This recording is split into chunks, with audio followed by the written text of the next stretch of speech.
제가 이제 이번에 여름 시기에 한 교회에서 또 세계관 강의를 이제 2번이나 했습니다. 그러니까 한 주에 세계관 강의를 하는데 한 청년이 이런 질문을 하였습니다. 물론 제가 먼저 질문한 거에 대한 답이기도 하고요. 어떻게 생각하십니까? 그랬더니 목사님 말하는 사진들이나 예가 대부분 서구의 것인데 그 서구에 대한 예가 나와 어떤 관계가 있는지 잘 모르겠습니다. 이렇게 이제 대답을 하는 겁니다. 그렇습니까? 그래서 제가 이렇게 질문했습니다. 혹시 지금 입고 있는 옷이 우리 전통 옷일까요? 아니면 서구 옷일까요? 갑자기 이제 옷을 보니까 한복은 아니잖아요. 그러니까 그죠? 서구 옷입니다. 제가 또 이렇게 생각을 했어요. 질문을 했어요. 우리의 생각은 어디서 왔을까요? 우리가 가지고 있는 생각들은 조선일까요? 그래서 조선에서 우리 대한민국 사람이니까 제가 이렇게 질문했습니다. 대부분 우리 조선시대 사람이니까 마치 다 지금 내가 대한민국에 살고 있어도 내 생각은 조선시대에서 왔다 이런 생각을 하고 있는 겁니다. 그래서 제가 이렇게 또 질문했습니다. 그럼 조선시대는 어디서 왔을까요? 고려가 무너지고 조선이 됐잖아요. 고려시대라는. 그렇군요. 그럼 고려시대는 어디서 왔습니까? 신라시대죠. 그 다음 질문을 하는 건 의미가 없어서 그럼 우리의 생각은 어디서 와야 되는가? 당황스럽죠? 근데 지금 우리 입고 있는 옷은 서구 옷을 입고 있다. 참 제가 이렇게 대답하기가 매우 어렵게 된 것입니다. 그러니까 우리가 이제 우리 살아가면서 인식해야 되는 것 가운데 하나가 무엇이냐면 내가 지금 어디에 있느냐가 참 중요하거든요. 내가 지금 어떤 상황 가운데 있는지를 생각을 해야 되는 게 참 중요합니다. 그래서 현실이 어디서 왔는지 살피는 게 참 중요하죠. 내 생각과 내 삶이 어디서 왔는가. 그렇죠? 한번 여러분에게 질문해 보겠습니다. 우리 배미숙 집사님, 서당에서 공부하셨습니까? 초등학교에서 공부하셨습니까? 국민학교에서. 우리 가운데 서당에서 공부한 사람 아무도 없습니다. 그죠? 그러면 국민학교, 초등학교 제도는 어디서 왔습니까? 그냥 조선이 아니잖아요. 그죠? 그러니까 우리 이제 이미 조선과 관계없는 교육 제도를 받고 있는 겁니다. 그렇잖아요. 그럼 이 제도는 소학교라 그래가서 일본의 제도가 좀 많이 들어왔습니다. 근데 우리 소학교 안 다니잖아요. 그냥 초등학교를 다니고 있어요. 초등학교. 그러니까 우리 여기 계신 분들 가운데 단 한 사람도 조선시대 교육을 받지 않았다. 그러니까 조선시대의 생각이 우리를 지배하고 있지는 않다라고 하는 것입니다. 또 하나 질문을 던졌습니다. 영어 하시는 분 한번 손 들어보시라고. 다들 영어는 잘 아는 거예요. 젊은 친구들이니까. 그죠? 그렇죠. 영어는 다 알잖아요. 자, 여기 한문으로 사서상경 읽어보신 분. 우리 가운데 한문으로 사서상경 아무도 없단 말이에요. 그러니까 이미 우리의 사고는 조선과 아무 관계가 없어요. 사서상경 우리가 한문을 읽지 않았으니까 한문으로 읽어야, 원전으로 읽어야 제대로 의미가 파악되는 거기 때문에 그렇습니다. 그런데 영어는 다 하잖아요. 그러니까 우리는 지금 어디 살고 있는 거예요? 영어를 배우고 있는 우리의 시대는 결국은 지금 서구의 세계관을 가지고 살고 있는데 우리의 몸은 대한민국 사람이에요.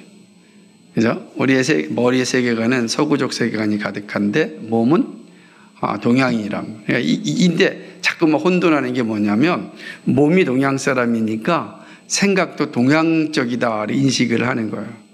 그래서 혼돈스러우는 거예요. 몸은 동양 사람인데, 그죠? 우리의 생각은 이제 서구적 세계관을 매우 지배를 많이 받고 있다라고 하는 것입니다. 그러면 이제 물어보겠습니다. 여러분은 한국 사람입니까? 서구 사람입니까? 한국 사람. 그죠? 나는 한국 사람일까? 서구 사람일까? 몸은 한국 사람인데, 말도 한국말을 하는데, 그러나 실제로는 우리가 가지고 있는 모든 생각이나 이런 어떤 삶의 패턴이라든지 이런 건 다 서구적인 거잖아요. 그렇죠? 커피도 먹고 살잖아요. 제가 왜 이렇게 얘기하냐면은 사실은 나를 이해하는 거는 역사라는 큰 거대한 흐름 속에서 보아야 합니다. 역사라는 거대한 흐름 속에서 나를 볼 때 내가 어떤 존재인지가 사실은 좀 명확해지는 것입니다. 그렇기 때문에 역사가 무엇이냐, 역사 가운데 산다는 게 무엇이냐, 이거 바르게 아는 게 참 중요합니다. 그래서 오늘은 그 사실에 대해 좀 생각해 보고자 합니다.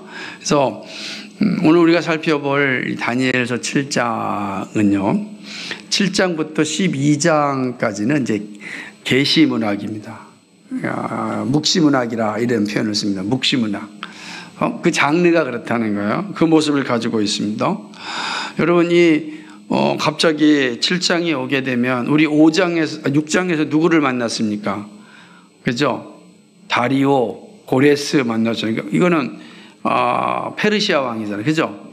그런데 지금 7장에서 다시 벨사살 왕 원년, 근데 바벨론 왕이라 이렇게 기록되어 있습니다. 그렇다고 한다면 지금 이 다니엘서는 1장부터 6장까지 이렇게 연대기로 오는 것 같다가 7장에는 연대기가 아니고 다시금 앞으로 가는 겁니다. 벨사살 이미 나왔었잖아요. 5장에. 그 앞으로 이제 5장 앞으로 이 본문이 가는 것입니다. 이 장면을 이제 보게 되는, 이걸 이해하고 있어야 되는 거죠. 벨사살 원년에 바벨론 왕 벨사살 원년에 다니엘이 이제 꿈을 꿉니다. 환상을 봅니다. 하나님께서 이제 환상을 보여주셨는데 이 환상은 장차 있을 역사를 보여주고 또 다가올 교회의 고난을 보여주는 그런 말씀입니다. 이미 말씀드렸듯이 다니엘서 7장과 12장은 묵시문학 혹 계시문학이라는 장르를 가지고 있는데 이 계시문학 혹 묵시문학이라고 하는 것은 상징을 통한 예언을 하는 장르입니다. 그러니까 내용들이 다 상징인데 그 상징을 통해서 앞으로 있을 일들을 예언하는 것입니다. 뿐만 아니라 이런 묵시문학, 계시문학의 내용은 어떤 의미를 가지고 있냐면 고난의 삶 가운데 살아가는 이들을 위한 격려의 내용이 주 목적입니다.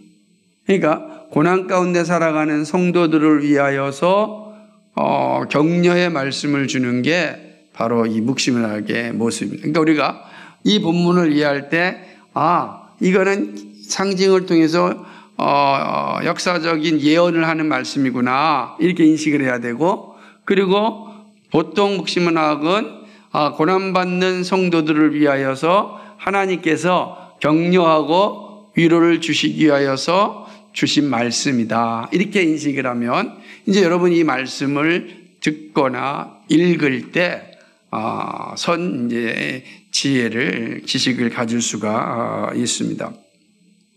벨사살 시대에 다니엘은 아주 큰 꿈을 꿉니다. 여러분 이 장면을 잘 이해하는 게 중요한 게 뭐냐면 벨사살이 나중에 메데메데 아주 중요한 환상을 보잖아요. 그죠? 부하르신이라고 하는, 그때 다니엘이 담대하게 그 모습에 대해서 해석을 해주잖아요. 근데 그 벨사살 왕이 그 꿈 꾸기 전에, 그러니까 벨사살이 통치 1년에 뭐예요? 이 환상을 이미 받은 겁니다. 그러니까 고상을 보면 다니엘서 5장에 나타난 내용들이 좀 이해가 될 겁니다. 이제 뒤에서 보게 되면. 근데 그럼 다니엘이 이 벨사살 왕 원년에 들었던 꿈 내용이 어떤 것인가? 라고 하는 걸 보겠습니다. 벨사살 왕은 느부갓네살의 외손자라 이렇게 말씀드렸죠? 기억나시죠? 그리고 또 왜 다니엘이 환상을 보았는데 그 본 상황 가운데 벨사살 원년에 보았다라고 기록할까요?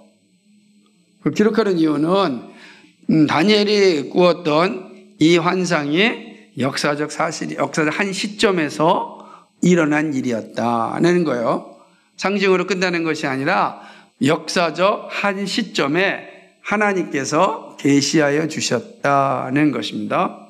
그러니까 아무 때나 받은 것이 아니라 벨사살 왕 원년에 이 환상을 하나님께서 주셨습니다. 하나님은 다니엘에게 꿈을 통하여 미래의 역사와 하나님 나라의 모습을 보여줍니다. 우리는 그 사실을 7장 전체를 통해서 살펴볼 텐데 오늘은 이제 전반부를 좀 생각해 볼 것입니다. 다니엘은 자신이 본 꿈을 기록하였습니다. 그죠? 참 여러분들 종종 꿈을 꾸는데 꿈 꾸고 난 다음에 꿈 기록하는 사람 별로 없잖아요. 그죠? 그러나 이 꿈을 기록하였다는 것은 예사롭지 않은 거죠. 하나님께서 이 꿈을 통하여 무엇인가 말씀하시고자 하는 분명한 계시가 있었기 때문에 그는 그 꿈을 기록하여 남긴 것을 보입니다. 오늘 이제 다니엘이 기록하여 남긴 걸 지금 오늘 우리가 읽고 있습니다.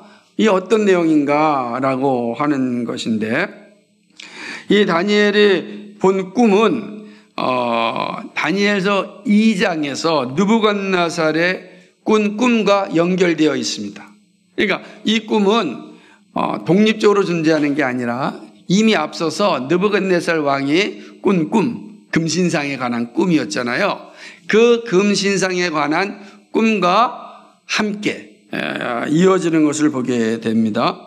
그래서 금신상에 대한 반복된 환상이라고 할 수가 있습니다. 다니엘서 2장 31절과 35절 같이 한번 읽어볼까요? 다니엘서 2장 31절과 35절입니다. 같이 읽겠습니다. 이제 여러분 잊어버렸을 것 같아서 2장 31절과 35절 시작. 왕이여, 왕이 한 큰 신상을 보셨나이다. 그 신상이 왕이 앞에 섰는데 크고 광채가 매우 찬란하며 그 모양이 심히 두려우니 그 우상의 머리는 순금이요 가슴과 두 팔은 은이요 배와 넓적다리는 노시요 그 종아리는 쇠요 그 발은 얼마는 쇠요 얼마는 진흙이었나이다. 또 왕이 보신즉 손대지 아니한 돌이 나와서 신상의 쇠와 진흙의 발을 쳐서 부서뜨리매 그때에 쇠와 진흙과 녹과 은과 금이 다 부서져 여름 타작마당에 겨같이 되어 바람에 불려 간 곳이 없었고 우상을 친 돌은 태산을 이루어 온 세계에 가득하였나이다. 아멘. 자, 느부갓네살을 본 이 꿈에 대하여 다니엘이 해석해 줬잖아요.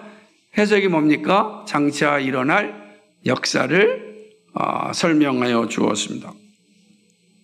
그리고 이제 벨사살 시대에 다니엘 자신이 꿈을 꿉니다. 그러니까 느부갓네살에게 보여줬던 느부갓네살이 꾸었던 그 꿈의 해석이 사실임을 하나님이 다시금 벨사살 시대에 한 번 더 확인하여 주는 겁니다. 이해하시죠? 이걸 잘 이해해야만 이 말씀의 끝에 가서 이 말씀이 우리에게 주시고 기록된 이유가 무엇인지가 명확하게 알게 됩니다. 잘 이제 오늘은 어려운 본문이기 때문에 차근차근 한번 살펴보도록 하겠습니다. 꿈의 시작은 하늘의 네 바람이 큰 바다로 몰려 부는 것으로 시작합니다. 2절에 보니까 다니엘이 진술하여 이르되 내가 밤에 환상을 보았는데 하늘에 네 바람이 큰 바다로 몰려 불더니 큰 바다로 바람이 불었습니다. 아마 다니엘이 보았던 바다는 어딜까요? 그죠? 큰 바다는 이스라엘에서 볼 수 있는 큰 바다는 지중해밖에 없습니다. 지중해 큰 바다. 그 지중해 큰 바다에서 바람이 불어서 이제 불어오고 있는 그 장면이라고 할 수가 있는 것이죠. 근데 바람은 성경에서 종종 혼돈과 전쟁을 상징합니다. 그러니까 혼돈소리. 나중에 여기 이제 다니엘과 요한계시록 계속 연동할 텐데, 여러분 요한계시록에서는 바다에서 짐승이 몇 마리가 나옵니까? 예? 다 잊어버렸어. 나중에 꼭 읽어보십시오. 다시 몇 마리가 나오는지 지금 여러분이 머릿속에 생각날 때까지 기다리겠습니다. 자, 다니엘서는 봅시다. 여기서 혼돈의 바다에서 몇 마리의 동물이 나오죠? 4마리의 동물이 솟아납니다. 4동물이 이제 나오는 거예요. 첫째 짐승은 어떻게 됐습니까? 사자 같습니다. 첫째는 사자와 같은데 독수리의 날개가 있더니 이렇게 됐어요. 사자 같습니다. 근데 이 사자는 독수리의 날개를 가졌습니다. 우리 홀시학교 친구들 혹시 옛날에 중앙박물관 갔을 때 그 마지막에 나오면서 보았던 모자이크 기억이 나요? 정신 없겠죠? 그때 보면 바벨론 제국의 마지막에 나오면 상징이 무엇이었냐면 사자였습니다. 바벨론 제국의 상징이 사자예요. 그리고 실제로 고고학적 발견에 의하여서 날개 달린 사자상이 바벨론 지역에서 이제 발견됩니다. 그러니까 바벨론의 상징이 뭐냐? 사자다라고 하는 거예요. 사자. 그러니까 여기서 바다에서 올라온 첫 번째 짐승이 사자인데, 그럼 이 사자를 누굴 가르치냐? 바벨론을 상징하는 것입니다. 근데요, 바벨론을 상징하는데 내가 보니 그 중에 그 날개가 뽑혔고 그랬습니다. 날개가 뽑혔다라는, 날개가 꺾인 거죠. 날개가 꺾였습니다. 날개가 꺾였으니까 힘이 많이 떨어진 거죠. 세력이 많이 떨어졌고, 사람처럼 2발로 서게 되었으며, 재미있는 표현이 뭐냐면 사람의 마음을 받았다는 거예요. 사자가 사자 역할을 해야지 사람의 마음을 가지면, 사람은 우리가 동정심이 있잖아요. 그죠? 어떻게 예쁘고 이렇게 귀여운 이 아이들을 잡아먹을 수 있겠어요, 내가. 근데 사자는 어떻습니까? 잡아먹는다고요. 그러니까 사자는 아이든 어른이든 상관없이 잡아먹죠. 근데 사람의 마음을 가졌어요. 잡아먹을 수 없는 거예요. 막 동정심도 생기고 양심도 생기고. 무슨 표현이냐면 사자가 많이 약화됐다라고 하는 용기를 잃어버렸다. 모든 것을 좀 두려워하는 존재가 되었다. 다시 말하면 바벨론의 몰락을 의미하는 겁니다. 그러니까 이 바다에서 올라온 날개 달린 사자를 보았는데, 그 사자가 2발로 섰고 사람의 마음을 받았다는 것은 바벨론의 몰락을 이제 상징하는 것입니다. 의미하는 겁니다. 둘째 짐승은 5절인데 뭐랬습니까? 곰 같았다. 그래, 곰. 그러니까 둘째 짐승은 바다에서 올라왔는데 곰입니다. 근데 곰은 이 페르시아 제국의 상징입니다. 의미합니다. 이 곰이 사자를 대적하여서 몸 한편에 들었습니다. 그죠? 몸 한편에 드는 거예요. 그 뭐죠? 우리가 잘 알듯이 바벨론을 점령한 나라는 2 나라였죠. 메대와 바사가 함께 연합하여서 이제 바벨론을 물리쳤단 말이에요. 그리고 2 나라가 어떻게 됐어요? 하나로 통합해서 페르시아가 됩니다. 페르시아가 됐는데, 여기 보게 되면 아직 곰은 그 입에 잇사이에 새 갈빗대를 물고 있습니다. 그러니까 새 갈빗대를 묶고 있다는 건 곰이 지금 물고기를 잡던 뭘 잡아서 지금 먹고 있는 거잖아요. 갈비뼈가 아직 남아있어요.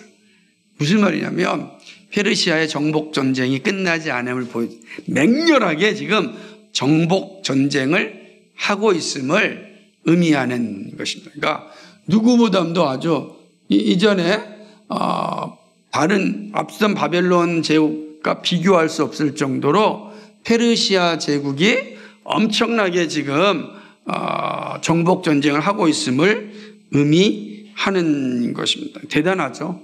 여러분들 페르시아의 그 정복 전쟁은 역사적으로도 엄청납니다. 그런데 또 세 번째 짐승을 보았습니다. 세 번째 짐승은 뭐죠? 6절에 한번 읽어볼까요? 우리 주일학교만 읽어봅시다. 6절 말씀 시작. 6절 시작.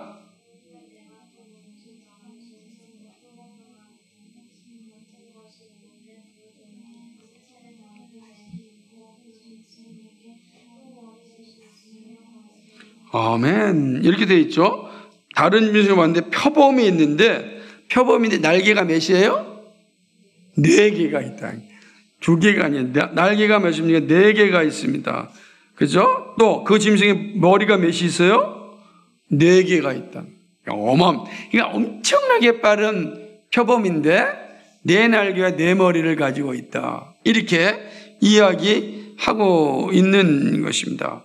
이 말은 느부갓네살보다 또 이 메데 파사보다 더 빠른 이 알렉산더, 헬라 제국의 알렉산더를 의미합니다. 그러니까 알렉산더가 그리스 헬라 제국의 알렉산더가 얼마나 빠르게 날카롭게 지금 다시금 제국을 정복하였는지, 바벨론이 무너지고 페르시아가 무너지고 그거를 알렉산더 대왕이 전부 다 점령을 합니다. 근데 그 머리가 4개래잖아요. 그죠? 왜냐하면 그의 영토는 나중에 4명의 장군에 의하여 나라가 나누어지는데, 우리가 아는 셀루코스라고 하는 장군에 의해서는 시리아 지역으로 나눠지고, 그리고 리시마쿠스는 이 소아시아 지역을 가져가게 되고, 안티파터와 카산더는 헬라와 마게도냐 지역을 가져가고, 톨레미는 이집트 지역을 가져갑니다. 이거 뭐냐면 고대 근동을 고대 근동이 지금 우리가 생각하면 이집트, 지금 마게도냐 지역이니까 그리스나 그 위의 지역, 그리고 지금 터키, 그리고 이 지역들, 그리고 시리아 지역이니까 예루살렘으로 중심으로 한 위 지역. 그러니까 당시의 고대 근동 지역을 다 어떻게 하죠? 4왕이 나누게 됩니다. 여러분이 사실은 이 지리가 왜 하필 계속 그렇게 이 고대 근동 지형을 이야기할까? 그건 창세기를 잘 보시면 이해가 됩니다. 창세기에 보면은 에덴 동산에서는 3개의 강이 흐르잖아요. 이제 하일라 강, 티그리스 강, 유프라데스 강, 나일강이 흐르잖아요. 이 강이 다 어디예요? 지금 얘기하는 이 전체, 중동 지역 전체. 그러니까 하나님께서 말씀해 에덴 동산의 크기를 보여주는 거예요. 에덴 동산의 크기. 그렇죠? 에덴 동산의 크기가 그렇게 어마어마하다라고 하는 겁니다. 그러니까 지금 그것은 뭐냐면 하나님 나라의 중심이 어딘지를 보여주는 그런 장면입니다. 잘 이해하셨으면 좋겠습니다. 그러니까 이 세 번째 짐승입니다. 그런데 4번째 짐승이 올라옵니다. 7절에 보니까 내가 밤 환상 가운데 그 다음에 본 넷째 짐승은 무섭고 놀라우며 매우 강하다 그랬어요. 어떻게 됐습니까? 자, 보세요. 자, 어려우니까 잘 들어야 됩니다. 넷째 짐승에는 그 짐승이 누구인지 나타나 있어요? 안 나타나 있어요? 없어요. 넷째 짐승은 이름이 없습니다. 이게 사자인지 곰인지 표범인지 그 내용이 없습니다. 그런데 문제는 뭐냐면 다른 짐승보다, 사자보다, 곰보다, 표범보다 더 사납고 무섭다. 앞에 있는 세 짐승보다 더 사납고 더 무서운 짐승이다라고 하는 거예요. 다시 말하면 앞에 가지고 있는 짐승들의 특징을 다 가지고 있는 거예요. 그러니까 이 넷째 짐승은 어떤 짐승이에요? 사자 같고 곰 같고 표범 같은 이런 짐승입니다. 그러니까 이 모든 걸 다 가지고 있으니 얼마나 강력한 그런 짐승이겠습니까? 이 넷째 짐승은 누굴까요? 그죠? 여러 가지 이제 해석이 있을 수 있지만 일반적으로는 이 노마 제국을 의미합니다. 노마 제국. 왜냐하면 노마 제국은 앞선 제국보다 더 넓은 영토를, 더 넓은 어떤 일을 하였기 때문에 그렇습니다.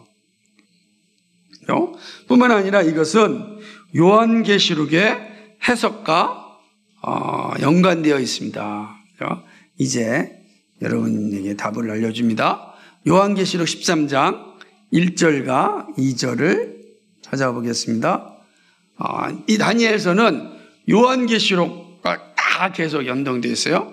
특별히 오늘 넷째 짐승에 관계된 건 요한계시록의 13장과 요한계시록 17장의 내용에 담겨져 있는 것입니다. 그러니까 사도 세례 요한이 보았던 그 환상은 이미 누구와? 다니엘이 보았습니다. 그렇습니다. 이제 그러니까 다니엘은 앞에 나타날 예언을 본 거고, 그리고 이 사도 요한은 이제 이루어진 그 계시를 통해서 앞으로 주는 계시를 보는 겁니다. 같이 읽겠습니다. 시작. 내가 보니 바다에서 한 짐승이 나오는데 뿔이 10이요 머리가 7이라. 그 뿔에는 10왕관이 있고 그 머리들에는 신성모독하는 이름들이 있더라. 내가 본 짐승은 표범과 비슷하고 그 발은 곰의 발 같고 그 입은 사자의 입 같은데 용이 자기의 능력과 보좌와 큰 권세를 그에게 주었더라. 아멘. 자, 여기서 보게 되면 바다에서 몇 마리 짐승이 올라와요? 잘 봐요. 몇 마리? 한 짐승이. 한 짐승이 올라왔는데 그 짐승의 모습이 어떻다고요? 표범 같고 곰 같고 사자 같다. 이렇게 표현하고 있습니다. 그러니까 그럼 이제 우리가 그래서 요한계시록을 이해할 때 다니엘서를 잘 이해해야 되는 거죠. 그러니까 다니엘서를 잘 보게 되면 요한계시록에서 말씀하시는 것이 무엇인지를 이해할 수가 있습니다. 오늘 그런 내용이니까. 그런데 넷째 짐승이 대단한 건데 오늘 보면은 8절에 한번 읽어볼까요? 읽겠습니다. 7절 하반절에 매우 강하며 쇠로 된 큰 이가 있어서 먹고 부서뜨리고 그 나머지를 발로 밟았으며 이 짐승은 전에 모든 짐승과 다르고 또 10뿔이 있더라. 8절 같이 읽습니다. 시작. 내가 그 뿔을 유심히 보는 중에 다른 작은 뿔이 그 사이에서 나더니 첫 번째 뿔 중에 셋이 그 앞에서 뿌리까지 뽑혔으며 이 작은 뿔에는 사람의 눈 같은 눈둘이 있고 또 입이 있어 큰 말을 하였더라. 이게 참 또 상징적인 거니까 잘 생각해 봅시다. 넷째 짐승은 쇠로 된 이를 가지고 10뿔을 가졌습니다. 이 넷째 짐승은 누군지 모르지만 쇠로 된 이빨을 가졌어요.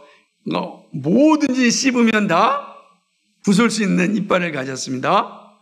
그리고 그 다음에 뭐예요? 10뿔을 가졌습니다. 이거 잘 이해해야 됩니다.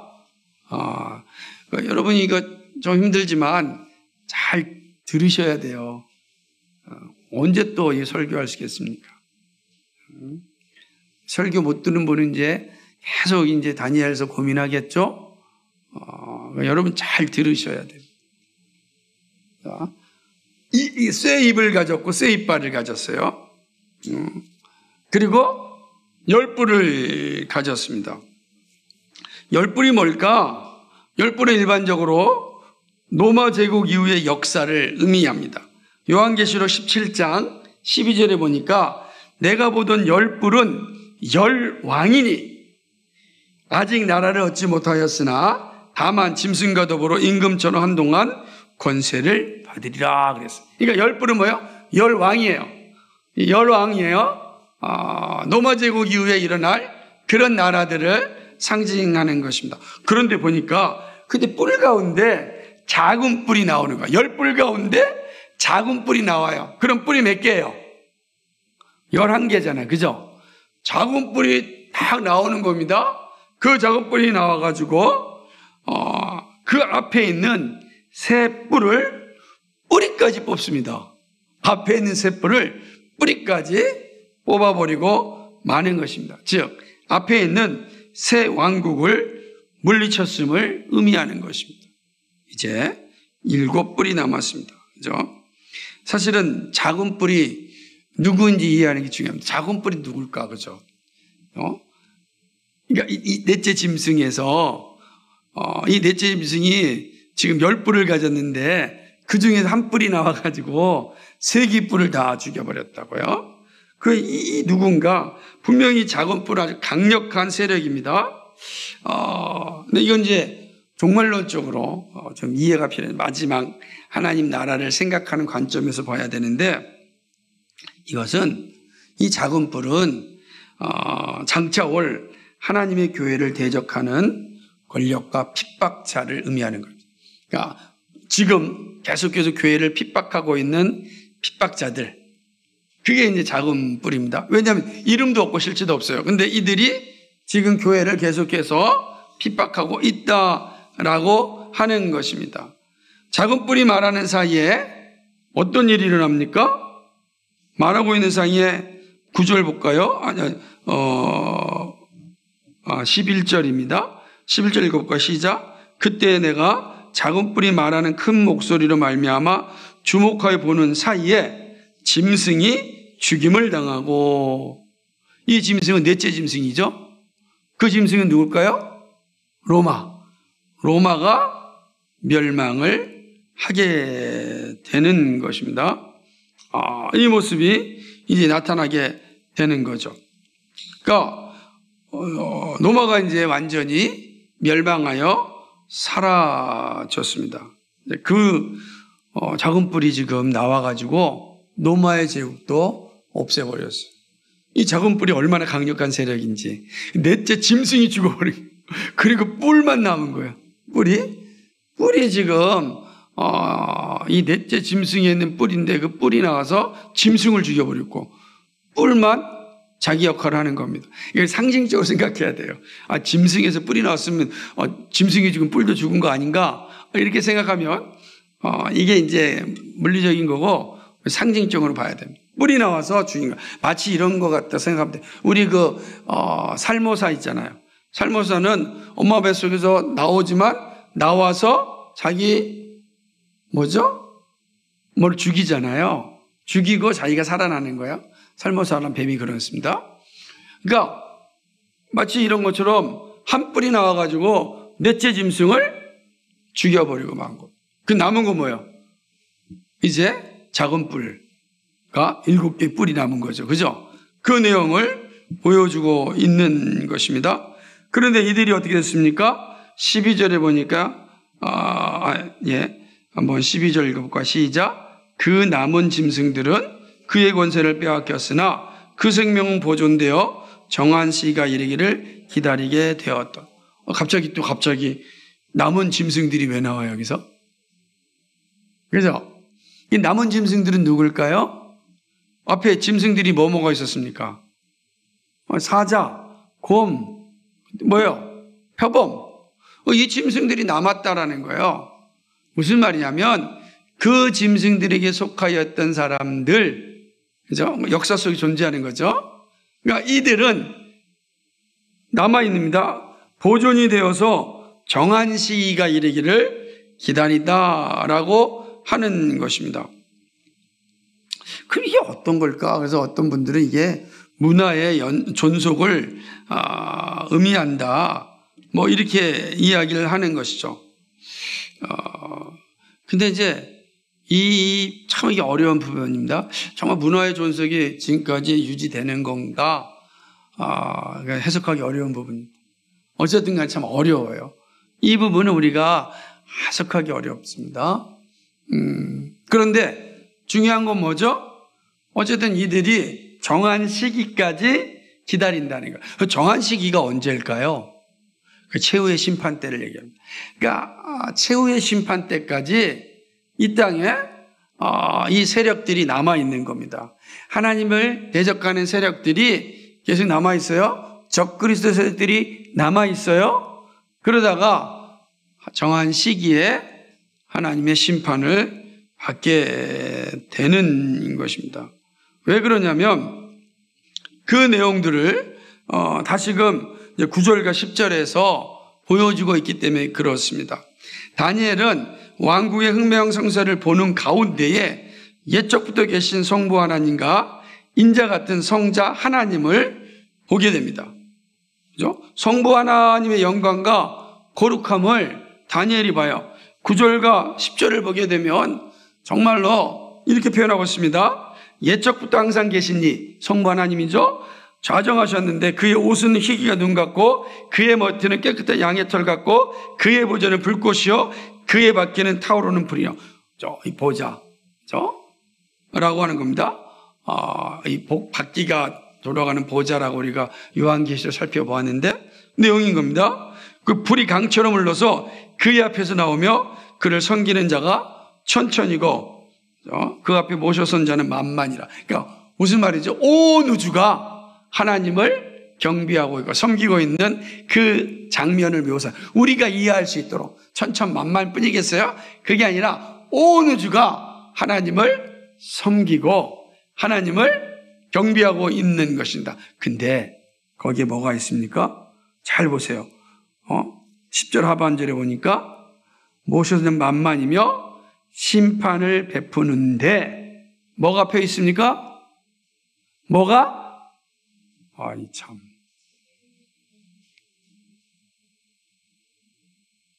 보십시오. 뭐가 펴 있다고요? 무슨 책이에요? 무슨 책이 펴 있습니까? 심판의 책이요. 그러니까 이 심판의 책이 펴 있습니다. 놀라운 거죠. 마지막 심판 때 이 심판의 책에 기록된 사람들이 다 하나님의 심판을 받습니다. 여러분 이거 기억하셔야 돼요. 우리가 예수 그리스도를 온전히 믿고 믿음으로 사는 일이 얼마나 중요한지를 잘 보여주는 거예요.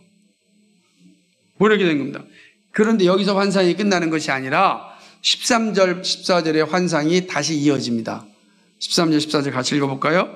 시작. 내가 또 밤 환상 중에 보니 인자 같은 이가 하늘 구름을 타고 와서 옛적부터 항상 계신 이에게 나아가 그 앞에 인도되매 그에게 권세와 영광과 나라를 주고 모든 백성과 나라들과 다른 언어를 말하는 모든 자들이 그를 섬기게 하였으니 그의 권세는 소멸되지 아니하는 영원한 권세요 그의 나라는 멸망하지 아니할 것이요. 이게 무슨 말이죠? 인자 같은 이는 누구냐? 예수 그리스도를 얘기합니다. 왜냐하면 예수님이 자신은 인자라 그랬잖아요.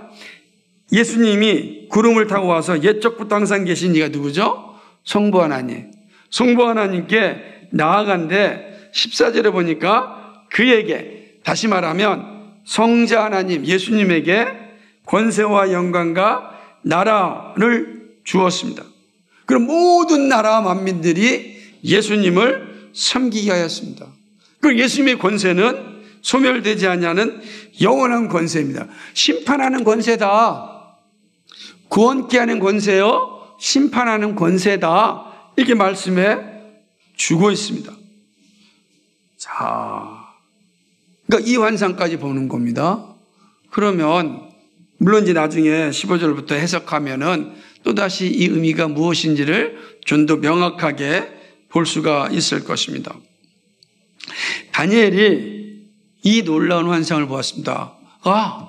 인자 같으니 다시 말하면 그는 오실 예수 그리스도를 보았습니다. 성육신 하시기 전에 예수님을 보았다는 거예요.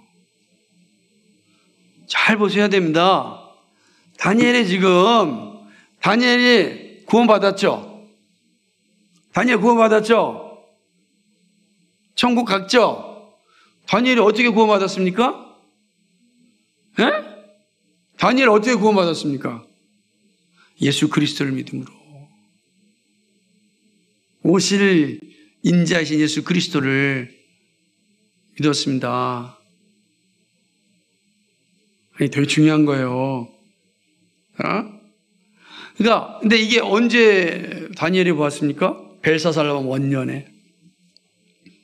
여러분, 우리가 느부갓네살 때는 10대였단 말이에요. 그죠? 아마 벨사살 때쯤 됐을 때는 아마 30대 정도? 아마 될지 몰라요. 뭐 정확하니까. 완전 중년이 됐을 겁니다. 여러분, 다니엘의 신앙이 어디에 있는지 명확히 보여준단 말이에요. 그죠? 그리고 우리가 고레스 왕 때는, 다리오 왕 때는 몇 살째라고 그랬어요? 70년이 지났으니까 80대쯤 됐다 그랬잖아요. 그러면 여러분, 다니엘의 신앙의 핵심이 어디에 있는가? 그래도 예수 그리스도를 믿음으로. 그죠? 왜냐하면 성부 하나님께서 인자 같은 이에게 모든 권세를 다 줬잖아요. 그러면 예수님이 모든 권세를 받았으니 구원하는 권세가 누구에게 있어요? 예수님에게 있단 말이에요. 예수 그리스도 믿음으로 구원해야 되는 겁니다. 놀라운 역사죠. 자, 그렇다고 한다면, 자, 오늘 이제 이 어렵지만 이 설명을 했는데 여러분이 다시 한번 꼭 이제 살펴보셔야 됩니다. 여러분, 이 환상을 통하여 우리에게 주시고자 하시는 하나님의 뜻은 무엇일까? 우리는 이 환상을 통하여 어떠한 가르침, 어떤 교훈을 사실은 받을 수 있을까요? 자, 우리 이 환상을 통해서 다니엘에게 주셨던 가르침, 그리고 우리에게 주시는 가르침은 다른 게 아닙니다. 그러나 다니엘은 포로라고 하는 상황 가운데 받은 가르침입니다. 그죠? 그렇지만은 동일하게 그도 예수 그리스도를 바라봄으로 포로라고 하는 환난과 고난의 시기를 믿음으로 이겨낸 겁니다. 중요한 거죠. 오늘 우리에게 동일하게 보여주는 것입니다. 아까 제가 말씀드렸듯이 이 묵시문학은 뭘 통해서요? 고난받고 있는 성도들에게 뭘 주시기 위하여? 위로와 격려를 주시기 위한 거다라고 하는 말씀을 드렸어요. 오늘 첫 번째 교훈은 이런 겁니다. 모든 역사는 하나님의 섭리 가운데 존재하고 결코 우연히 존재하지 않습니다. 우리가 사는 모든 인류의 역사는 우연하지 않습니다. 우리의 믿음이 분명해야 됩니다.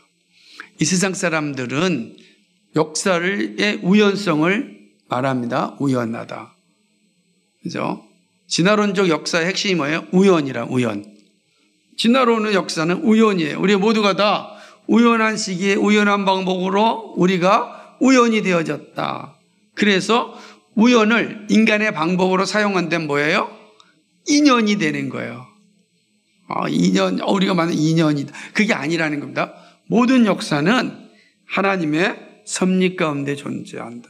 지금 이 놀라운 역사를 바라보았던 다니엘 한번 생각해 보십시오. 지금 내 역사가 여기서 끝나는 것이 아니구나. 다니엘은 포로 상태에 있는데 역사가 이렇게 끝나는 게 아니구나. 자신이 지금 여기 와 있지만 이 역사가 여기서 끝나는 게 아니다. 하나님의 놀라운 역사가 이어질 것이고 그 역사는 마침내 완성될 새하늘과 새 땅의 역사에 끝날 때까지 이어진다는 거예요. 그럼 내가 지금 힘들고 어려운 상황 가운데 있지만 이렇게 끝나는 인생이 아니라는 겁니다. 그렇죠? 우리는 그렇게 비록 우리를 대적하는 세력들이 있고 고난과 어려움이 있다 할지라도 우리는 결코 하나님의 손에서 떠나지 않습니다. 하나님이 이 역사를 붙잡고 계시기 때문에 그런 겁니다. 그러니까 이 다니엘이 이 사실을 알았으니까 지금 어디예요? 이 바벨론에 포로된 상태에서 어떻게 살았겠습니까? 열심히 살 수밖에 없죠. 내가 지금 하나님의 긴 역사를 만들어가는 존재란 말이야. 지금 내 신분은 포로된 상태예요. 앞이 보이지 않아요. 그런데 다니엘이 어떤 역사를 봤어요? 하나님의 전 우주 역사를 봤단 말이에요. 지금 이 역사가 여기서 끝나는 것이 아니라 내가 지금 하나님의 나라라고 하는 거대한 역사를 만들어가는데 거기에 있는 거예요. 다니엘이 하나님이 부르시는 그날까지 10대 때, 20대 때, 30대 때, 80대 때 한 번도 변하지 않는 이유는 이 하나님의 우주적 역사를 보았기 때문입니다. 사랑하는 우리가 그런 역사 속에 살고 있습니다. 내가 하는 일이 바로 하나님의 전 우주의 역사 속에 하나님 나라를 이루기 위하여 존재하는 겁니다. 그 역사를 좀 볼 수 있어야 됩니다. 그 역사를 보면 지금 나에게 주어지는 어떤 어려움, 어떤 고난, 어떤 힘듦 때문에, 핍박 때문에 절망할 필요가 없다. 낙담할 필요가 없다. 불안과 염려 가운데 살 필요가 없다. 나는 그 거대한 역사 속에 하나님의 일을 이루는 사람입니다.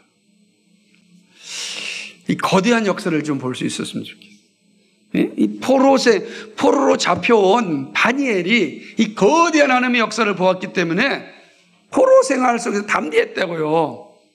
담대하고 자신의 일을 감당할 수 있었습니다. 우리의 삶도 마찬가지입니다. 그런 정말 깨달음과 그런 은혜가 여러분 가운데 있기를 간절히 소망합니다. 두 번째는요, 모든 역사는 구속을 위한 역사입니다. 모든 역사, 다 그리스도를 중심으로 주어진 역사입니다. 그리고 그리스도를 통하여 하나님 나라를 완성하는 역사입니다. 지금 다니엘을 통하여 보여진 놀라운 역사는 다 누구죠? 인자 같은 이 예수 그리스도, 그리고 그분 앞에 있는 심판의 책. 그러니까 모든 역사의 중심은 다 그리스도를 향하고 있어요. 다니엘이요, 이 놀라운 사실을 본 겁니다. 지금 그리스도를 통하여 우리가 구원받게 될 것이다. 구원의 영광을 보게 될 것이다. 라고 하는 겁니다. 인내하고 참는 자에게 하나님이 약속하신 구원의 역사를 보게 누리는 겁니다. 다니엘이 이 역사가 언제 이루어질지 몰랐잖아요. 이렇게 오래 걸릴지 아무도 몰랐죠. 그냥 이 놀라운 역사를 알고 있었기 때문에 항상 믿음으로 살았던 겁니다. 역사를 바라보는 사람, 하나님의 구속의 역사를 아는 사람만 믿음으로 삽니다. 내가 하는 모든 행위가 믿음의 일이 됩니다. 그러지 아니하면 내가 하는 모든 것이 믿음의 일이 될 수 없습니다. 그래서 여러분이 하는 일이 다 그 구속의 역사. 자, 우리는 예수 그리스도를 만났습니다. 그러니까 우리는 다니엘보다도 복된 거죠. 왜? 다니엘이 보았던 그 예수 그리스도를 우리는 만났으니까, 우리 알고 있으니까. 그러잖아요. 다니엘은 환상 가운데 보았고 성육신 되신 예수 그리스도를 알지 못했고 성육신하신 예수를 보지 못했잖아요. 근데 우리는 성육신하신 예수 그리스도가 이 땅 가운데 오셨고 우리는 그 예수 그리스도가 누군지 알고 믿고 있잖아요. 복되지 않습니까? 그러면 그 예수 그리스도가 우리를 어디로 인도하셨습니까? 다니엘이 보았던 그 예수 그리스도는 구원을 주실 뿐만 아니라 마지막 최후의 심판의 자리, 새하늘과 새 땅의 그 자리까지 보았단 말이에요. 근데 그 실체가 어떻게 이루어질지 모르는데 우리는 그 실체를 보는 겁니다.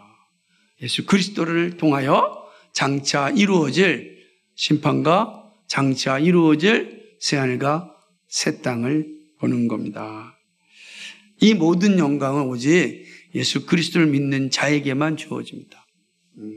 그래서 오늘 말씀을 맺습니다. 이 다니엘 7장이 조금 어렵고 힘들지만 분명한 것은 이 말씀을 통해서 우리를 하나님의 나라로 이끄신다는 거죠. 다니엘이 보았던 예수 그리스도, 우리도 예수 그리스도를 통하여 그 은혜의 자리에 서기를 소망합니다. 기도하겠습니다. 거룩하시고 자비하신 하나님 아버지, 다니엘이 보았던 그 예수 그리스도, 주님, 우리도 보고 그 예수 그리스도로 말미암아 이 땅 가운데 믿음으로 살 수 있도록 인도하여 주옵소서.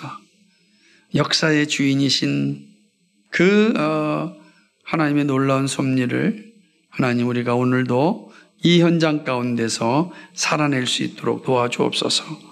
내가 살고 있는 이곳이 하나님의 전 우주의 역사의 한 지점임을 믿습니다. 오 주님, 이 하나님의 역사를 이루어가는 일에 하나님 나의 생애가 쓰임받고 또 쓰여지기를 간절히 소망합니다. 하나님 아버지, 정말 이런 은혜가 우리 모두에게 일어날 수 있도록 도와주시고 이 땅에서 잘 되고 성공하고 잘 사는 것이 우리의 목적이 아니라 하나님의 나라를 이루어가는 것이 우리의 목적이 되고 새하늘과 새 땅의 그 영광을 소망하는 것이 우리의 목적이 될 수 있도록 은혜 베풀어 주옵소서. 주께서 함께하여 주를 믿사옵고 예수 그리스도의 이름 받들어 기도하옵나이다. 아멘.